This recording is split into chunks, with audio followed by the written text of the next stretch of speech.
Fala galera do Orbit, tudo bem? Aqui é Emerson Badaró, a gente está aqui para mais um podcast do Orbit. Nosso objetivo aqui com o podcast é trazer para você informações, conversar com pessoas que nos inspiram, pessoas que trazem mensagens para a gente e fazer com que você se torne um oftalmologista mais completo, com que você possa ser, além de tecnicamente muito bom, uma pessoa de uma forma completa, cuidando da sua saúde, cuidando da sua estrutura familiar, enfim. A gente vai trazendo sempre pessoas aqui que podem, de alguma forma, preencher essas lacunas aí para a gente se tornar cada vez mais uma pessoa mais completa como um todo.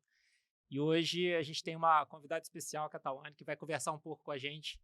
A gente vai falar um pouco sobre o ensino em simuladores. A gente vai falar sobre o olho que ela desenvolveu para treinamento cirúrgico. A gente vai conversar um pouco sobre ensino à distância, como é que a gente faz para aprender antes da gente chegar um olho de verdade, antes da gente chegar num olho de uma pessoa propriamente dito, e como que a gente pode fazer esse treinamento de uma forma objetiva.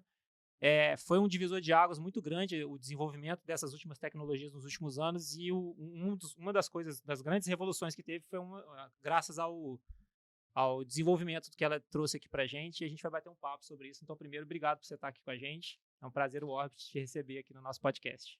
Imagina, eu que agradeço. Obrigada pelo convite, é um prazer estar aqui com vocês e falando de um assunto que eu gosto tanto, né? A gente pode até começar pelo começo, né? Você podia contar um pouco pra gente como é que foi essa história desse modelinho, por que você desenvolveu ele, como é que foi a barreira, porque a gente olha hoje ele pronto, você fala assim, poxa, que bacana, mas não é uma coisa que você tem a vontade de fazer e é intuitivo e faz de uma hora para outra. Queria que você contasse como é que foi a vontade e o desenrolar desse desenvolvimento desse seu modelinho. Claro. E a origem do nome orbital. Esse Da onde será que veio? Da onde será que veio, né? Vou contar. Então, a história do orbital se deu porque eu sou uma das residentes que fez a residência no período da pandemia. Então, você imagina, as cirurgias eletivas naquele tempo estavam quase todas suspensas, né? E a gente já tinha um volume cirúrgico reduzido e com a pandemia o volume cirúrgico se reduziu ainda mais.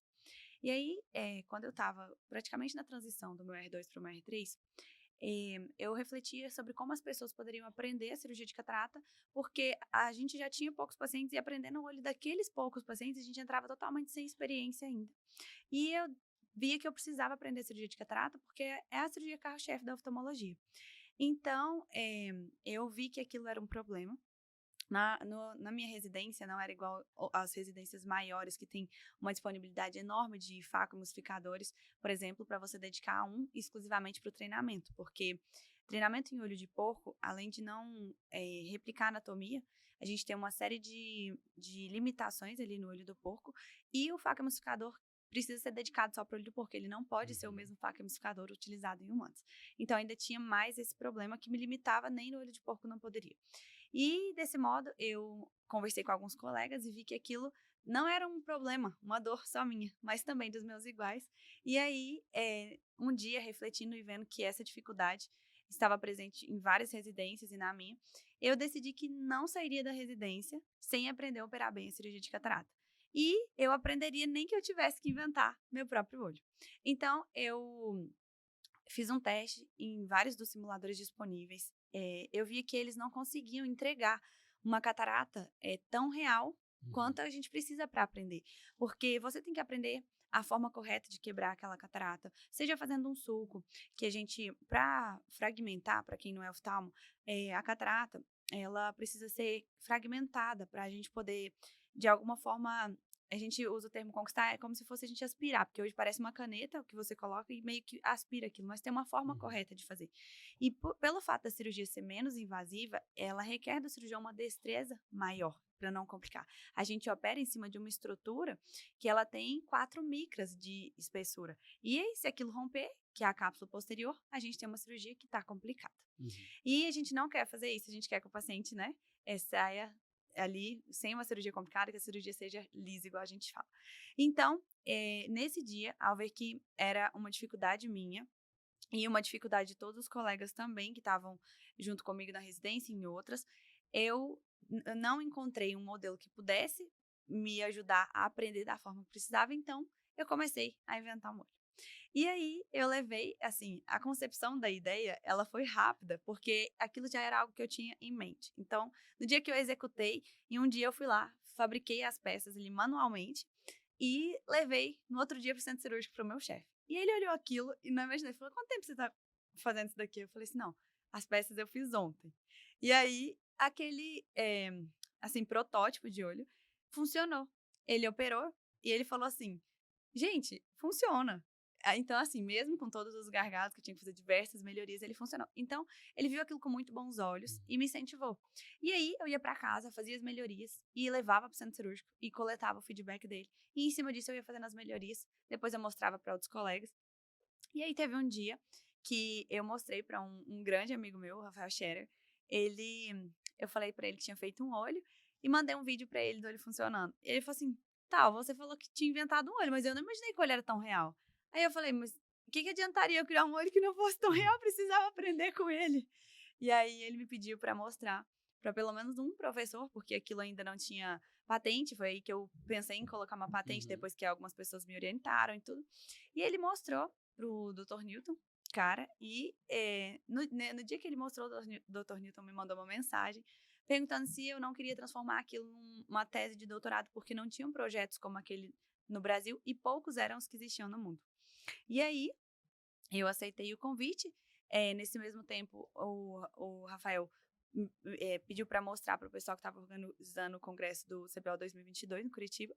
E porque estava voltando da pandemia, eles estavam querendo fazer o Wet Lab. E aí estava precisando de material. E nessa época eu só tinha protótipos. O Orbital ainda era protótipo. E aí ele mostrou e o pessoal quis muito levar aquilo. Então eles me ajudaram a viabilizar para levar. E aí a gente organizou 20 dos protótipos.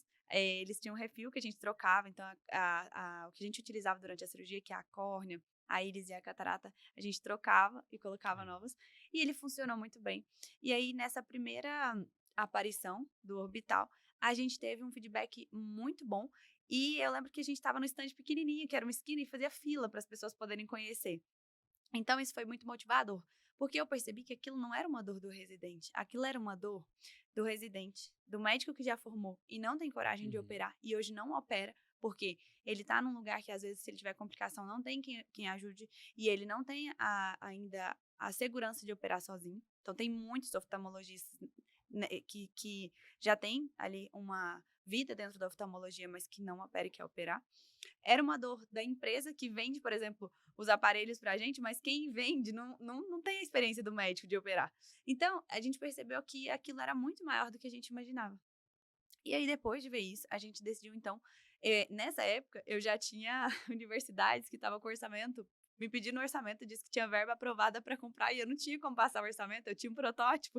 E aí, daí surgiu a ideia, então, da gente transformar aquilo realmente num produto e mostrar. E aí foi nessa transição, tem uma professora de inovação e empreendedorismo de Harvard que soube do projeto, soube que ele era muito realista, o olho, e comentou com um oftalmologista, que é o Dr. Roberto Pineda, de Harvard. A gente fez uma reunião online, eu mostrei para ele, e ele era o convidado especial do Congresso Brascars 2023. E no Congresso do Brascars 2023, a gente lutou para que a gente conseguisse ter as amostras do Orbital produto já nesse congresso. E aí, como você demora um pouco com essa parte industrial, de construção e tudo, eu lembro que eu só tinha, tipo assim, a amostra. A amostra foi o que eu consegui levar para esse congresso. E nesse congresso eu encontrei com o Dr. Roberto Pineda. Ele tinha ficado sabendo, né, na reunião, que a gente tinha feito anteriormente, mas já tinha meses isso. E aí eu mostrei para ele, e ele perguntou se poderia levar para ele testar, e eu falei que sim. E pedi que ele testasse aqui também. Falei assim, vamos, experimenta. Ele tinha separado uns 10 minutos, porque a agenda dele era bem cheia. Ele sentou e ele ficou 1h30 operando. Ele operou 4. E ele deu várias dicas. Mergulhou? Não. Não mergulhou. Que bom. Nenhum deles. Né? E aí, no final, depois dele operar vários, o feedback dele é que era melhor do que os que já existiam. E aí, então, com esse feedback, assim, ele voltou para Harvard. Ele escreveu um e-mail para o corpo docente da oftalmologia, contando que ele tinha conhecido um olho que era muito realista, que ele achou mais realista, inclusive, do que os que ele conhecia. E ainda tinha um custo bom, e aí ele orientando que eles me enviassem uma carta, convite para que eu levasse o orbital para que o corpo docente da oftalmologia de Harvard conhecesse. E aí no dia 31 de julho de 2023, a gente foi para Harvard, mostrou, fez um white lab com os residentes e com o corpo docente da oftalmologia, e a gente colheu feedbacks maravilhosos. Tem inclusive um feedback no nosso Instagram de uma residente sênior de Harvard que tinha experimentado.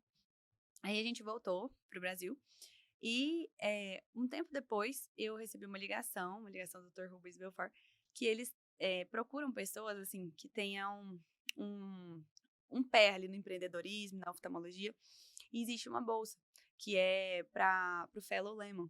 É uma bolsa voltada para o empreendedorismo e que eles estavam, assim, procurando pessoas dessa forma, que de alguma forma se destacasse e que tinha tido fortes indicações do meu nome para essa bolsa.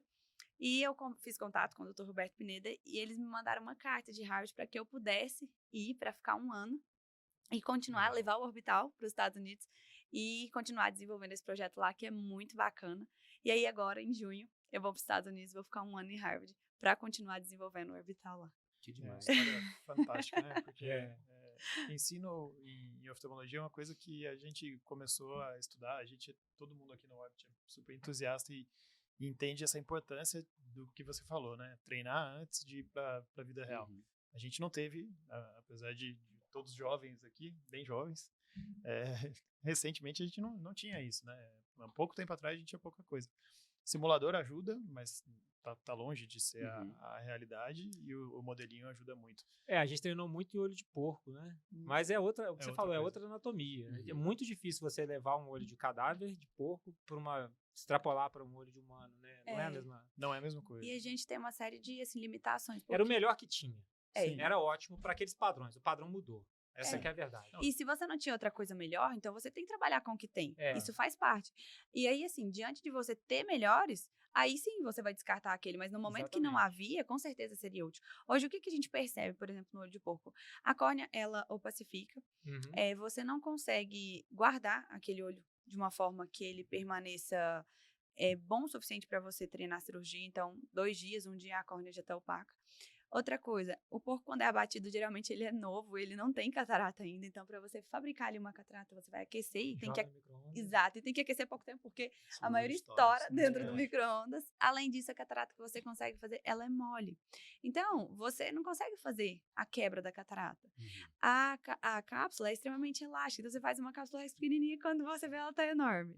Então, assim, existe uma série de gargalos a serem vencidos para que o treinamento seja mais real. Mas quando você realmente não tem, aí é melhor aquilo do que direto ao olho humano, com certeza. Eu fiquei curioso com uma coisa. Você fez o primeiro protótipo em casa, em 1 dia. Você foi o quê? Você foi no escritório, pegou... Exatamente, eu ia perguntar era isso. Você foi na cozinha, abriu a coisa e falou, deixa eu ver o que tem aqui. Deixa eu ver uma massa de pastel. MacGyver isso aí.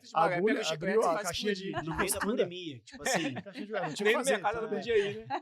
Tudo bem. Olha, eu fico imaginando o que não tem na casa dela. Uma pergunta boa essa daí. O dia que eu saí de centro cirúrgico, e eu saí de centro cirúrgico assim, indignada. Falei, gente, eu não vou dedicar 3 anos da minha vida depois de já ter estudado 6, que totalizam 9, provavelmente mais 1 de fellow, totaliza 10 anos, e ainda assim sair sem operar, não tem condição disso acontecer na minha vida. Então, eu saí na rua e falei assim, o que eu vou utilizar para simular um olho? E nessa data, eu liguei, por exemplo, até para quem fabrica boneca e tudo, para ver o que eu conseguia de material. E eu comecei a sair de loja em loja, eu olhava nas prateleiras da loja, o que eu posso levar para... E levei uma bugigangueira. E eu saí com sacolas e sacolas pensando, eu vou usar isso aqui para alguma coisa. E aí, eu cheguei em casa com aquele tanto de coisa, meu esposo olhou assim, tipo assim... Ficou doida, né? E aí, surgiu assim, das coisas mais improváveis que vocês imaginavam. Por exemplo, eu lixando as pecinhas, e aí às vezes eu não tinha força pra lixar a peça, e eu punha ele pra lixar, e falava, não, lixa desse jeito aqui pra mim. E assim, então eu fui tentando fabricar, e aí punha a fita, e eu, assim, pra eu poder conseguir anatomia um pouco, né, dali. Depois, eu podia ter trago um protótipo, mas assim, só tem restou só um dos que já existiam. Depois, eu acho que nem no Instagram não tem. Depois eu vou colocar os protótipos no Instagram. E aí, eu lembro que eu peguei a tampinha, sabe aquela tampinha da lente intraocular que vinha num vidrinho? Uhum. Sim. Eu coloquei, e ela dentro, ela é bem, parece a parte de, isso, ela é bem côncava, parece a parte de trás de um cristalino. E eu lembro que eu usei aquilo, porque não tinha cápsula posterior no início, né? Então eu usei pra colocar a catarata lá, sabe? Aham. E a catarata, eu fui testando, assim, dezenas e dezenas de materiais.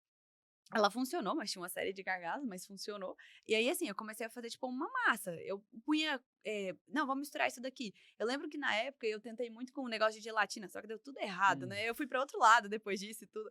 Mas, assim, E ele... você fez alguma formação antes de medicina? Porque muitas vezes as pessoas que inventam as coisas, você fala assim, mas você faz o quê? Ah, eu sou engenheiro e aí depois virei médico. Você fez alguma coisa? Não, foi? Na verdade, não fiz, mas a minha mãe conta assim que desde pequena ela não entendia, ela ficava curiosa com aquilo, porque às vezes, vamos supor, eu pegava um saco de arroz, vamos supor, um pequeno. Aí eu um dia falei assim, mãe, por que a pessoa não embalou o saco assim? Se assim é muito mais fácil para quem vai usar de abrir. Porque a pessoa não pensou isso, ela pensava assim, por que essa menina pensa isso, né?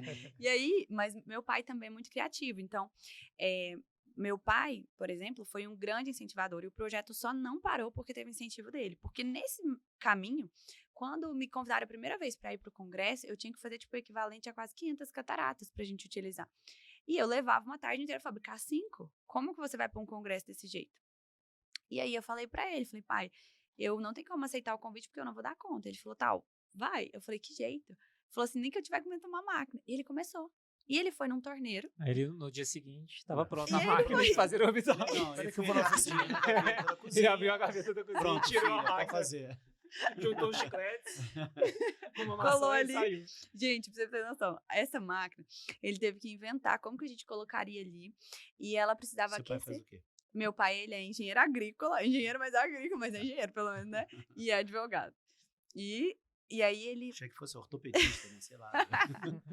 E aí, nesse dia, eu lembro que eu falei assim, pai, precisa aquecer aqui, mas do lado não pode esquentar. Aí ele, tal, o melhor isolante é o ar. A gente isola com ar, a gente faz desse jeito. Eu falava assim, como que ele tá pensando nisso daqui, né? Gente, pois bem que deu certo. E aí, ele começou. Inclusive, uma das máquinas é utilizada até hoje.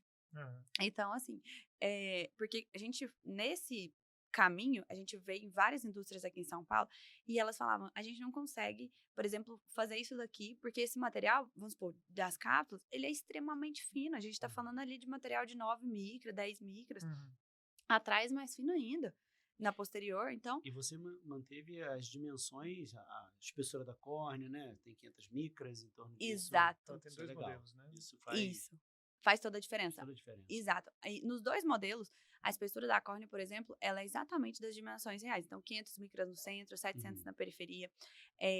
A esclera ali próxima do limbo é 0,8 milímetros de espessura, justamente porque a pessoa pode complicar uma cirurgia e aí ela tem que resolver a complicação. Porque essa é a parte mais difícil. É você conseguir contornar aquela cirurgia que complicou. E aí ela pode fazer um implante secundário, então ela pode colocar a lente ali na esclera, fazer um Yamane, um Forflange. Então ela simula a cirurgia do início ao fim. Esse, inclusive, era um dos problemas, porque não adianta eu te oferecer uma cirurgia que você faz primeira cápsula Rex. Não, agora você faz a fratura e a conquista. Não, eu precisava de algo que conseguisse fornecer o mais próximo, então tinha que ser em um único tempo cirúrgico.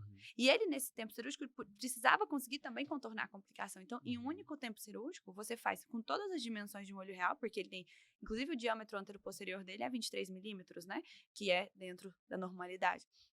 E aí você faz a cirurgia do início ao fim, num único tempo cirúrgico, complica a cirurgia e resolve a complicação dentro daquele mesmo tempo cirúrgico. Isso que eu achei bem fantástico. Eu tenho experiência com outros simuladores aí é ruim isso, de um modelo é para um passo cirúrgico, o outro modelo é para outra coisa, o outro é para fixação. Então você tem um modelo versátil que você possa treinar a cirurgia do começo ao fim, né? Você pode fazer uma cirurgia lisa, faz a cápsula Rex, tira a catarata, coloca a lente, daí fala, não, agora vamos romper a cápsula posterior. Vamos mergulhar. E vamos fazer uma vitrectomia anterior, que é uma coisa extremamente importante de ser treinada, a vitrectomia anterior, né? Porque vários cirurgiões de catarata e de outras especialidades complicam um pouco, graças a Deus. E às vezes, quando complica, não está com aquilo ali, com o passo a passo na sua cabeça do que precisa fazer. E se você tiver um treinamento disso, ou se tiver algum lugar para você consultar regularmente sobre isso, Quando tiver o problema, você vai saber resolver direito, né? A gente sempre fala isso no Orbit, que quando existe uma complicação, a cirurgia que aconteceu, a complicação, ela é determinante para o resultado visual final, seja ele positivo ou seja ele negativo. A pessoa que opera e complica, acontece. Não tem como a gente prever isso. Mas como ela vai resolver, a complicação muda muito o prognóstico do paciente. Eu fiz uma cirurgia essa semana que era um cirurgião que correu a Rex e já caiu o núcleo inteiro, na hora. Ele parou a cirurgia, fechou o olho. Eu operei 2 dias depois, o paciente estava 20/30. Fixei a lente, fixei na esclera, o paciente ficou 20/30 com uma semana de pós-operatório. E ainda assim, tá acontecendo o processo ainda. Eu acredito que ainda vai ficar melhor ainda. Mas por quê? Ele soube resolver a complicação, que é, por exemplo, parar de mexer, fecha o olho. Mas ele poderia, se ele for treinado, ele faz a resolver a complicação, fazer uma vitreia anterior do jeito certo, sutura a córnea, implanta uma lente no sulco, faz o que tiver que fazer ali no momento, né? Dentro das diversas condutas que a gente pode ter de acordo com cada complicação. Mas se ele tiver treinado a fazer isso daí, muda muito o prognóstico do paciente, ao invés dele forçar uma conduta que não está acostumado, que não se sente confortável, mas sabe que tem que fazer, mas não sabe como fazer, enfim. É difícil de ter mão de complicação, né? Para quem opera, para quem não tem um volume grande. Exato. Quem tem volume grande não complica tanto. E quem tem volume pequeno não tem mão de complicação. Exato. Então existe um abismo ali, porque a pessoa tem que vencer, sabe, de alguma forma, e não pode ser treinando o olho do paciente. A gente tem, por exemplo, assim, estudos que mostram que uma pessoa, quando está aprendendo, o índice de complicação dela é ali, por exemplo, pelo menos 12%. Eu conversei em algumas escolas, o pessoal falou, não, Tânia, é muito maior aqui é uns 30%. Exato. Hoje o Ibrahim mesmo falou numa palestra aqui no CIMASP sobre isso. Ele falou que pode variar de 5% a 30% de complicação. E quem é experiente, gente, é de 1% a 2%. Ou seja, a gente está falando de uma discrepância muito grande. Então, quem que vai ser o paciente ali na mão de quem não tem experiência? A gente está falando da visão de alguém. Que é uma coisa que a gente sempre fala aqui, né? Empatia. A gente tem que se preocupar em estar preparado para resolver o problema do paciente da melhor forma possível. Né? Exato. Existem estudos que são muito controversos, né? Em termos de número de cirurgia de catarata que a pessoa precisa saber para passar da arrebentação. Eu acho que na hora que a gente tem esses modelos, a gente pode aumentar esse número de cataratas para essa arrebentação ser mais tranquila, né? Assim, na hora que for na vida real, tudo bem. Mas a gente poder treinar antes, treinar no simulador. Com certeza diminui. A curva de aprendizado, ela melhora absurdamente. O volume cirúrgico real que você precisa depois que você treinou, com certeza. A gente não tem esse número, porque talvez não tenha estudo disso, mas é óbvio que isso vai... a gente vai rever esses estudos. E é gritante a diferença, a gente percebe na prática que porque quando você vai, por exemplo, que aquilo meio que já está medular, todos os passos cirúrgicos e também a conduta diante de uma complicação, é outra coisa. Igual esse caso que você contou, se o médico ficasse ali tracionando a retina, ou fazendo uma conduta para tentar reverter aquilo sem ter a experiência, ele poderia ter complicado a visão daquele paciente. Não tem a menor dúvida, porque é isso que eu faço da vida. Eu pego esses casos aí que o médico insiste e no final das contas o resultado fica ruim. E a gente tá falando uma coisa muito séria, por exemplo, no Brasil, eu tava numa palestra, inclusive que o Ibrahim tava também, quem estava ministrando a palestra na Escola Paulista, estava comentando tanto que é importante a questão do treinamento. Por exemplo, um piloto no Brasil, para fazer voo comercial, ele tem que treinar pelo menos 150 horas de voo. Um piloto, para ser piloto comercial nos Estados Unidos, ele tem que treinar 1.500 horas de voo. E o médico que vai operar teu olho não tem que treinar nada? Sim. Olha para você ver a discrepância. Ele vai operar a visão e não tem que treinar nada. Então, assim... O paradigma de estudar, né? A tese minha de doutorado de ensino cirúrgico à distância em retina. Eu defendi ela esse ano e aí eu comecei a estudar muito disso. E a gente aprendeu com um método que chama Halstediano, que é aquele de que você está lado a lado com quem está te ensinando. Você vai aprendendo os passos mais simples, depois ele vai te passando outro passo e gradualmente você vai aprendendo a técnica toda. Esse paradigma tem mudado, né? A gente com simuladores, com modelos de olho, isso tudo achata a curva aí de aprendizado e ajuda muito a gente, né? Exato. Sem dúvida. Eu tenho uma curiosidade que eu queria te perguntar, que é o seguinte, que é um assunto que me interessa. Você falou umas coisas aqui que me chamaram bastante atenção. O primeiro deles foi o papel dos incentivadores na sua vida. Queria que você comentasse um pouco sobre a importância desses incentivadores, do fato da gente, o meio poder nos ajudar a nos desenvolver, ou quem está num meio ruim, aquele meio também nos influenciar de uma forma negativa. Como é que foi essa influência? Você comentou agora do seu pai, comentou em de algumas pessoas que te influenciaram e que, pelo que eu entendi, foram pessoas que foram muito positivas, pelo que você está me contando aqui. Conta um pouco pra gente desse papel desses influenciadores aí, das pessoas que estão do seu lado e como que você vê que as pessoas que estão ouvindo a gente, né, tanto que é importante a gente estar cercado de gente que nos incentive pra cima, né, que Exato. melhore pra cima. Gente, assim, é determinante o papel de incentivador na vida da gente. Por quê?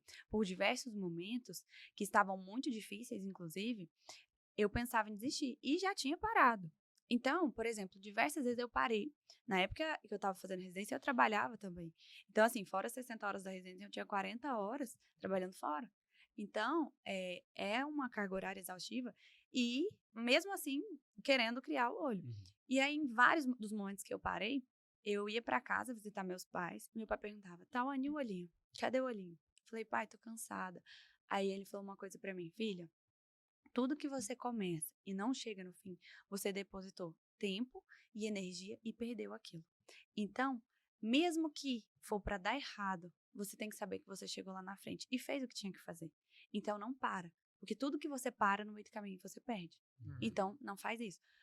Qual que é o problema? Qual está sendo o problema? Deixa eu te ajudar a resolver.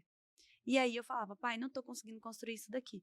Aí eu explicava para ele tudo o que eu precisava construir. E ele começava a me ajudar com as ideias e com o que a gente ia fazer para executar. Então, por exemplo, eu lembro que era coisa pequena, mas no início eu não conseguia fazer uma bola redonda numa esfera. A bola ficava totalmente. Eu estava fazendo manual, gente. Até eu começar, aí ele, não, então vamos. Não dá para ser na mão, vamos colocar uma lixadeira. Entendeu? Então, assim, que seja coisas lá no início. E eu falava, no início eu explicava. Eu falava, pai, mas essa peça aqui não existe. Não, Tony, mas depois vão produzir. E era tão distante aquela realidade para mim de alguém ia produzir. Eu falava, quem vai produzir as peças? Uma indústria, Tony, uma indústria depois vai produzir. Por que uma indústria vai querer produzir as peças para mim? E aquilo era distante da minha realidade. Falou assim, você desenvolve, depois a indústria produz. E aí eu falava, mas como? A indústria vai produzir o que é dela? Por que ela vai querer produzir as peças para mim? Então, assim, aquilo era distante da minha realidade para eu entender. Hoje é claro para mim. Mas a gente, às vezes, que não é criado, por exemplo, num mundo totalmente em contato com essa parte de desenvolvimento, aquilo é distante da realidade. Você vê todos os produtos criados, mas você não imagina como que foi a criação dele até ali.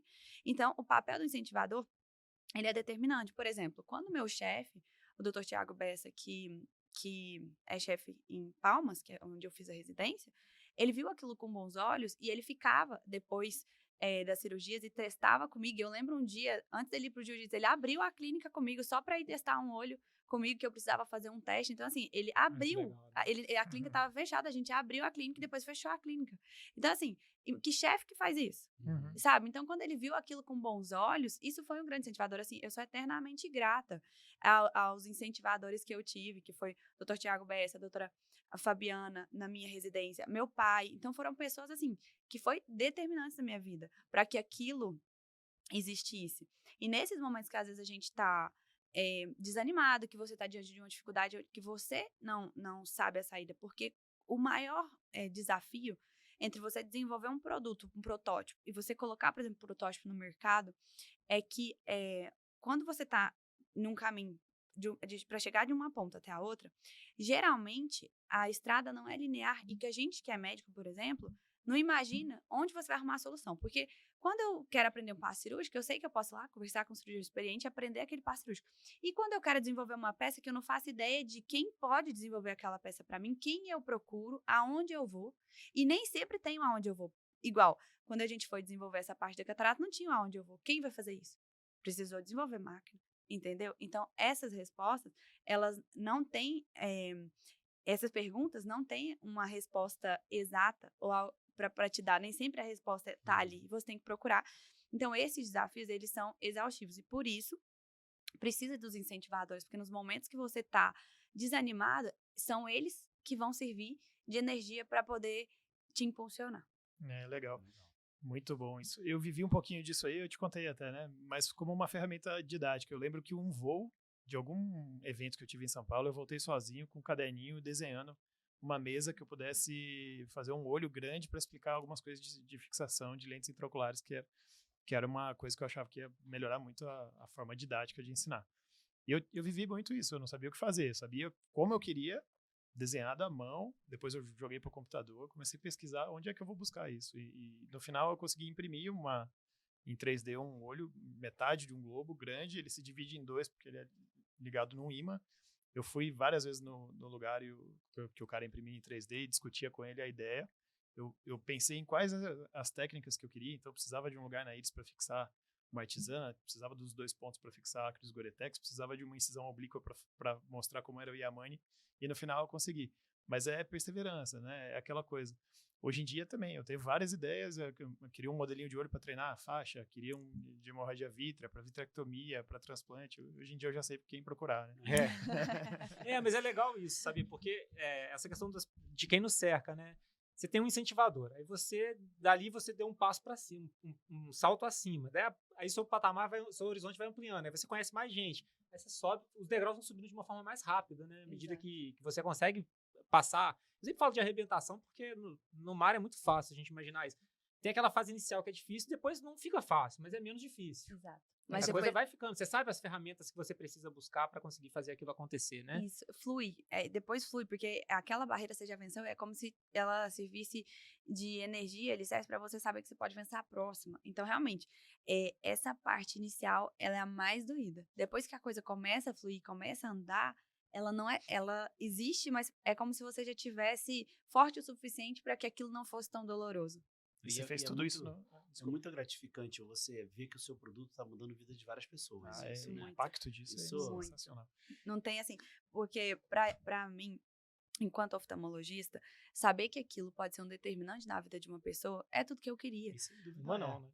Exato, Olha várias. Não gente, só do médico, mas dos pacientes, né? Exato.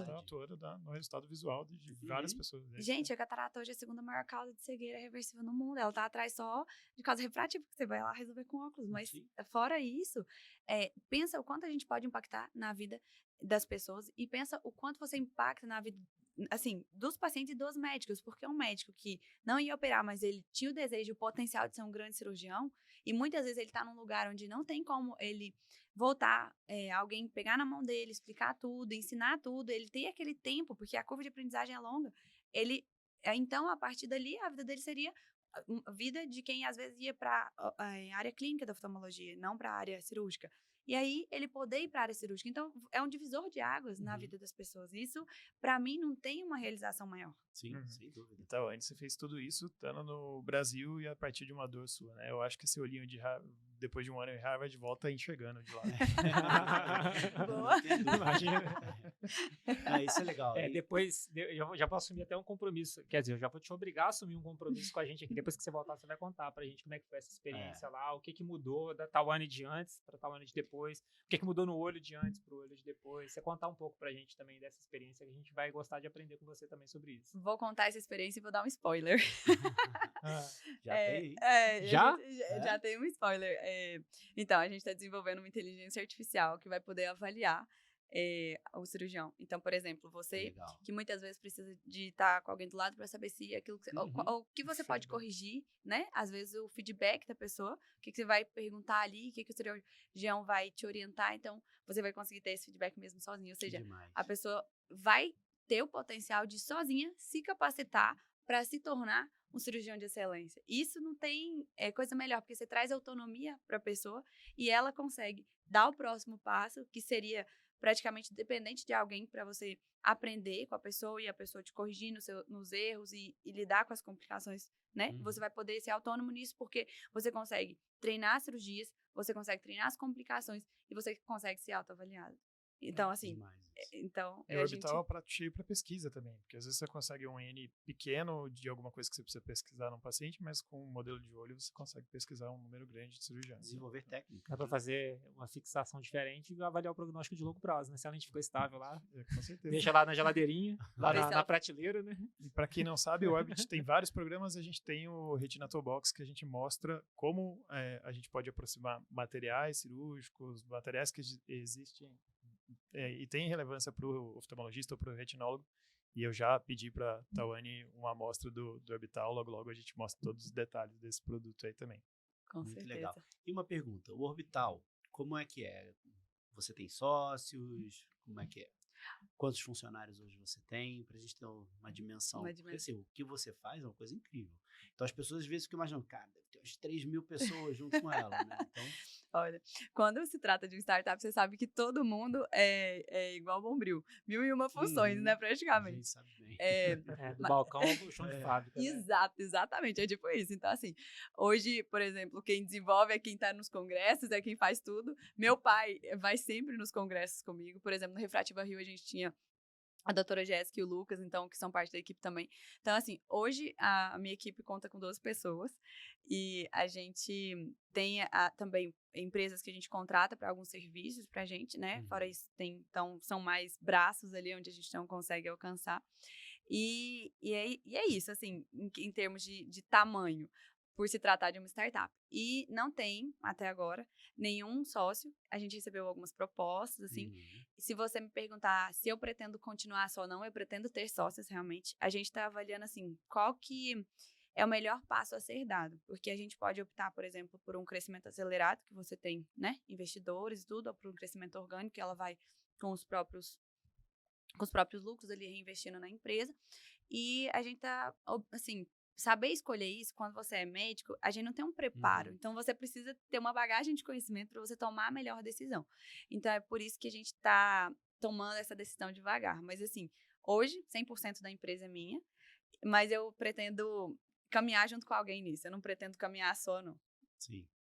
É difícil o caminho, assim, graças a Deus, com muita gente me ajudando, né? Mas é difícil esse caminho só, assim, até porque muitas tomadas de decisão, todo mundo, você tem, assim, um conselho que você discute e eles, né, dão um palpite, mas no final das contas a palavra é realmente sua para determinar ali o rumo que a empresa vai É tomar. um pensamento que é clássico, tem aquela frase, né? Se você quer ir mais rápido, vá sozinho, mas se você quer ir mais longe, Exato. e é muito legal. Tinha uma outra coisa que eu ia te perguntar. Deixa eu esqueci. perguntar antes, Aproveita posso? aí. Porque é legal isso aí que você está comentando, porque a gente acha que é assim, né? Que é fácil. Né? A Tawane teve uma ideia, foi lá, fez, registrou, tá pronto, tá tudo rodando. E não é nada assim. Você comentou uma outra coisa que me chamou a atenção no início, que era sobre patente. Eu queria que você comentasse um pouco sobre isso. Quando a gente tem uma ideia, a gente tem a possibilidade de registrar essa patente. Eu queria que você falasse tanto da importância da gente ter atenção com isso, quanto de como é para uma pessoa ter uma noção de, eu quero patentear no Brasil, eu quero patentear no mundo, eu quero fazer registro no Brasil, na verdade, eu quero patentear. Enfim, queria que você explicasse um pouco como foi esse processo para você e o que você passa para quem estiver escutando também. No início, para mim, foi muito difícil porque, assim, era totalmente desconhecido, né? E existe no Brasil, então, assim, a patente, quando você vai para um escritório de patentes, ela é uma coisa cara e muitas vezes por isso que grande parte desiste ali, às vezes, no campo das ideias, praticamente. Mas você pode seguir escrevendo você mesmo. Eu aprendi, literalmente, como é que eu escrevia a patente. A primeira patente, a gente escreveu inteirinha. Assim, eu sentei com o meu esposo, falei, você é engenheiro e você vai me ensinar essa linguagem técnica aqui, porque eu não consigo e eu preciso explicar o olho tecnicamente para alguém que vai ler isso aqui e entender como é que ele é feito. Então, isso foi difícil, essa linguagem não era uma linguagem habitual, mas foi a gente que escreveu, do início ao fim. Como que eu escrevi? Eu peguei a patente de um colega e as orientações dele, inclusive do Rafael Scherer, que já havia escrito uma patente, tem até uma patente dele que eu tô junto, e ele foi, os primeiros passos e orientações vieram, então, dessa patente, e aí disso eu comecei a construir a minha. Então, existe uma busca de anterioridade que você tem que fazer, e essa busca é para ver se não tem nenhuma patente que tenha aquela ideia que você teve, porque se tiver, você não vai, né? Não adianta tentar ir para frente. Então, você tem que fazer tudo isso e você tem que escrever, tem um formato correto para escrever. Depois que a gente escreveu, a gente enviou, a gente precisou que aquilo fosse formatado. Aí foi então que eu fui procurar ajuda de um escritório. E aí, como tem uma formatação correta, mas você tem um período para fazer aquilo. Então, por exemplo, ele te manda e você coloca dentro da formatação. Então, hoje, quase que 100% da patente que está escrito foi a gente que escreveu mesmo, não precisou mudar muitas coisas. Mas aí a gente foi para um escritório de patentes. E aí, quando você vai pagar um escritório, realmente não é uma coisa muito barata. Mas para quem vai começar, tem as orientações no INPI. Então, você pode ir no INPI, eles vão te passar todas as orientações. Então, você não precisa ter medo de começar, porque você tem a quem recorrer. O INPI orienta. Ele pode orientar. Então, a pessoa pode ter uma ideia sozinha e ela pode registrar a patente sozinha daquilo. Não precisa necessariamente de um escritório de patentes. Outra coisa que eu não sabia é que existe um acordo entre países que você faz o que se chama PCT. Ele é um documento que garante que você tenha, se eu não me engano, é 2 anos e meio ou 3 anos para você escolher para qual país você aplica a patente. Porque a patente, você não faz uma patente, por exemplo, no Brasil e ela é para outros países. A patente é para o país que você fez.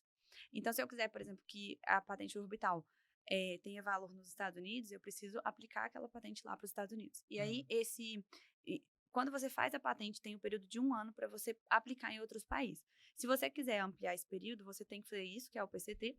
E aí, esse PCT te dá direito a mais 2 anos e meio, se eu não me engano, 3, eu não sei te dizer certinho, mas é 2 anos e meio, 3 anos, para você decidir em quais países você vai aplicar a sua patente. E aí, é naqueles países que a patente vai valer. Porque por se tratar de uma coisa que não é tão barato você ficar fazendo em todos os países, por exemplo, nem a Nestlé não tem o KitKat, por exemplo, patenteado em todos os países. É nos países que for mais estratégico. Então, você tem que ver aonde é mais estratégico ter aquela patente e, assim, decidir para qual país vai aplicar. É legal isso, porque o que você estava falando aqui do INPI, né? O Instituto Nacional de Propriedade Intelectual. Para quem não tem familiaridade com ele, você é obrigado a saber o que é. Então, se você não sabe, digita INPI no Google, que você tem que saber o que é isso. Por quê? Porque no mínimo o site da sua clínica tem que ser registrado. Não adianta nada a sua clínica ter o nome que ela tem, digamos, qualquer nome comercial que ela tenha, se você não tiver registrado ele no INPI. Alguém pode vir e pegar esse nome e você não tem direito de recorrer desse nome no futuro, porque é de quem registrar. Ainda vai perder, né, eventualmente seu site, seu direito. Você vai perder o seu site no futuro porque é de quem registrar, não é de quem fez primeiro. Porque o governo entende que se você fez e não registrou, ele é da população, entre aspas, né? Então é super importante você saber o que é o INPI, Isso, que é o que você estava falando aqui. Então, no mínimo, para o site da sua clínica, para o nome fantasia da sua clínica, você tem que ir lá no INPI e pedir o registro dele. E você escolhe qual é a validade, qual é o tempo que você quer que... Qual é o mercado que você quer abrangir, por exemplo, se você quer saúde oftalmo, se você quer qualquer mercado, enfim. Isso é super importante o que você está falando aqui também. E existem, lá no INPI tem como você fazer, você tem a orientação, mas existem escritórios também que terceirizam essa participação. Sim. E fazem isso tudo para a gente também. Então, é super importante essa parte de registro. Sim. Mas eu queria que você falasse também sobre por que é importante uma pessoa que tem uma ideia patentear. Porque no Brasil a gente não tem costume de patentear nada. A nossa cultura brasileira não é uma cultura de invenção. Você vai para os Estados Unidos, os caras têm uma ideia qualquer, eles são donos de 30 patentes. É comum uma mesma pessoa ser dona de 100 patentes e, no final das contas, dessas 100 patentes, uma virou produto, 2 viraram produto. Então, assim, o fato de você ter uma ideia já vale registrar, porque você garante que, se aquela ideia for para frente, você é dono daquilo. E se ela não for para frente, tá tudo bem. Exato. Porque a maioria das vezes não vai para frente. A maioria das pessoas que têm ideias boas, as ideias não progridem ao ponto de virar produto. E a gente precisa entender que isso é normal, entendeu? Então, porque a gente não é toda ideia que você fez e patenteou que ela é obrigada a ir para frente. Não. Mas você tem que registrar por quê? Vamos supor que você não registrou sua patente, você teve a ideia e, de repente, outra pessoa... Aí vamos supor que você comece a produzir. Você ainda, mesmo que ali artesanal, começou a produzir sua ideia. E tá produzindo, mesmo que não estiver comercializando ainda, tá produzindo.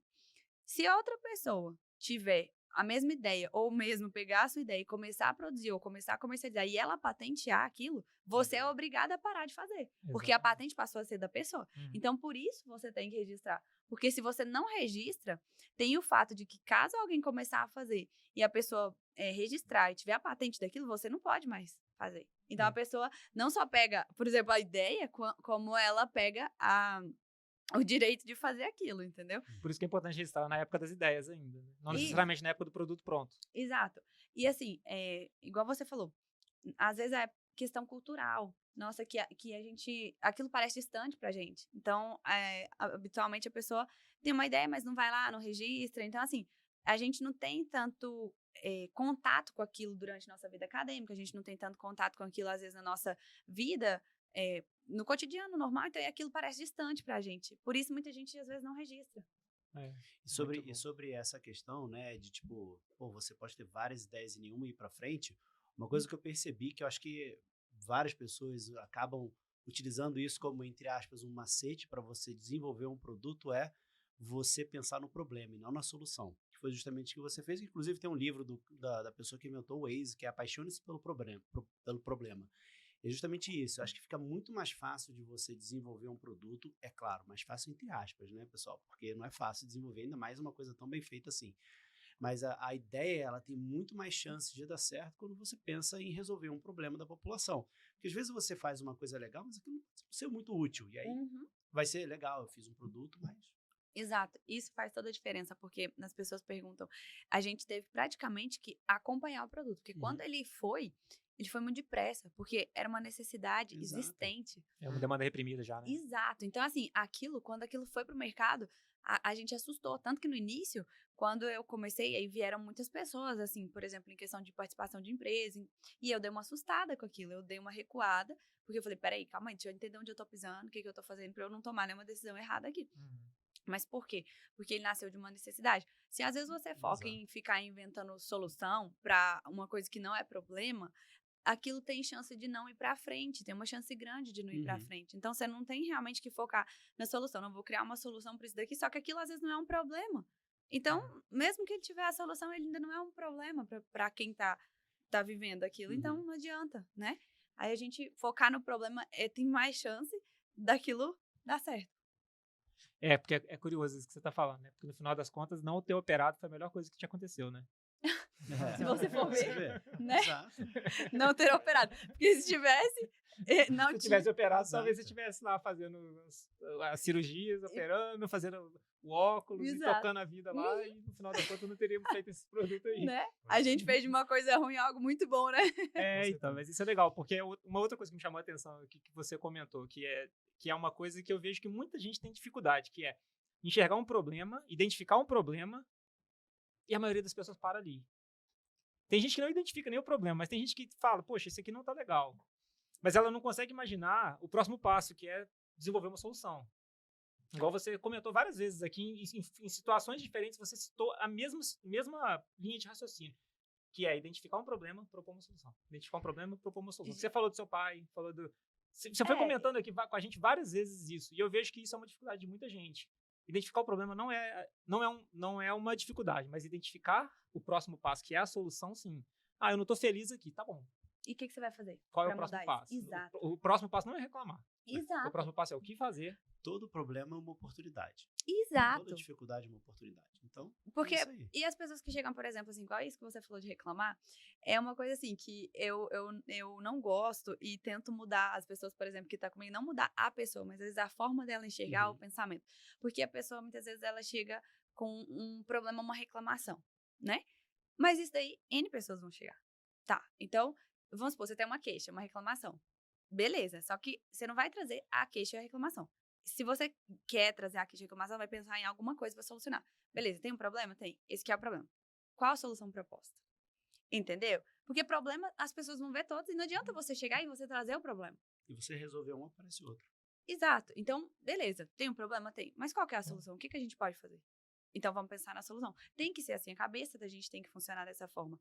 E assim, o que me deixava não indignada de uma forma ruim, mas de uma forma assim, de questionar, inquieta, era ver que eu olhava e aquilo era um problema para todo mundo.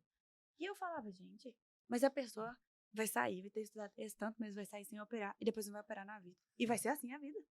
E eu não entendia, você entendeu? Porque eu falava, gente, pois é um divisor de águas, determina a vida da pessoa, se vai ser cirurgião, se não vai. É muito significativo. Eu não tô dizendo, por exemplo, uma coisa que vai atingir pouco a vida da pessoa, vai atingir a vida dela, da família dela, entendeu? E eu falava, gente, não tem lógica. Algum jeito tem que ter nisso aqui, entendeu? Não dá pra... Legal, você acha o seu propósito, né? O que a gente tava conversando com outro dia no podcast com a Heloísa Nascimento, né? É o Ikigai, né, da pessoa. E você aprendeu a operar? Aprendi. Com quantos olhinhos, hein? Com quantos olhinhos você utilizou para você aprender a operar? Legal demais. Inclusive, essa é uma pergunta que a gente pretende responder na minha tese de doutorado. Por exemplo, qual que seria o tempo ideal para uma pessoa ter de treinamento, por exemplo, seja quantos olhos, ou seja quantas horas, né? Que seria um mínimo ideal ali para ela poder passar para o olho humano com segurança. Legal. Muito bom também. Isso vai ajudar até na hora de formatar o que uma residência tem que entregar para o médico. Porque hoje, Isso a gente vai meio às cegas. A gente não sabe quantas cirurgias de Esses números existem. Esses números existem. Mas eles são a vida mudou. A gente precisa reavaliar qual é o número, porque as coisas mudaram. O ensino digital existe, o ensino simulado existe, e a gente não tem mais só o olho da pessoa ali para aprender. Mas em tese, existe um número que vai ter que ser revisto, e a gente já sabe de onde vai vir a resposta. Arbitrariamente escolhido, eu não tenho certeza nisso. Eu acho que talvez agora a gente vai ter porque a gente vai refinando ao longo do tempo. Daqui a 5 anos vai aparecer uma outra forma da gente estudar e esse número vai ser revisto de novo e por aí vai. Nunca vai chegar num número fixo que é para sempre. E porque também, por exemplo, quando você vai estar se tratando da visão de um paciente, a cirurgia complica, geralmente uma outra pessoa começa a assumir aquela cirurgia para que, né, a gente está falando da visão de alguém, então para aquilo seja o menos danoso possível para o paciente.